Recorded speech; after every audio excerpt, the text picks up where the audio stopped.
Rural പോലീസിന്റെയും dream പ്രോജക്റ്റിന്റെയും ആഭിമുഖ്യത്തിൽ നടത്തപ്പെടുന്ന ലഹരിക്കെതിരെയുള്ള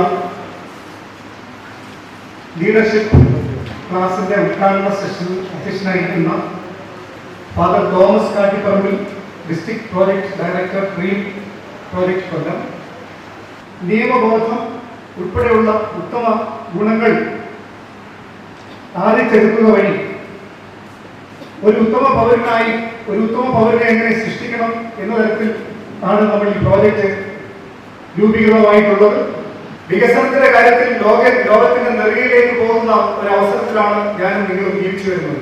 വിദേശ ആധിപത്യത്തിന്റെ കീഴിൽ നിന്നും നമ്മുടെ സമ്പത്തെല്ലാം കൊള്ളയടിക്കപ്പെട്ടതിന് ശേഷം എല്ലും തോലുമായി അവശേഷിപ്പിച്ച ഭാരതത്തെ ചേരിചേരാ നയങ്ങളിലൂടെയും മയക്കുമരുന്ന് ഏത് രീതിയാണെങ്കിലും, അത് മദ്യമാണെങ്കിലും മയക്കുമരുന്നാണെങ്കിലും പുകവലിയാണെങ്കിലും എല്ലാം തന്നെ ദോഷമാണ്. ഇതൊന്നും നമുക്ക് ഒരു നേട്ടവും നമുക്ക് ജീവിതത്തിൽ ഉണ്ടാക്കുന്നില്ല.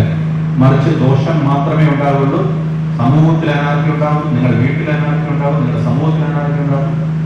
ഇത്രമാത്രം ജനസംഖ്യയുള്ള കേരളത്തിൽ, ഇത്രയും ഡ്രഗ്സിൽ പോപ്പുലറായിട്ടുള്ള കേരളത്തിൽ നമ്മൾ 10-50 പേരെ പോലീസേ ഉള്ളൂ, ഇല്ലേ? നിങ്ങൾക്കറിയാം, നമ്മുടെ സ്കൂളിൽ കോളേജിൽ പഠിക്കുന്ന കുട്ടികളാണ് നമ്മുടെ രാഷ്ട്രത്തെ മുമ്പോട്ട് നയിക്കേണ്ടത്.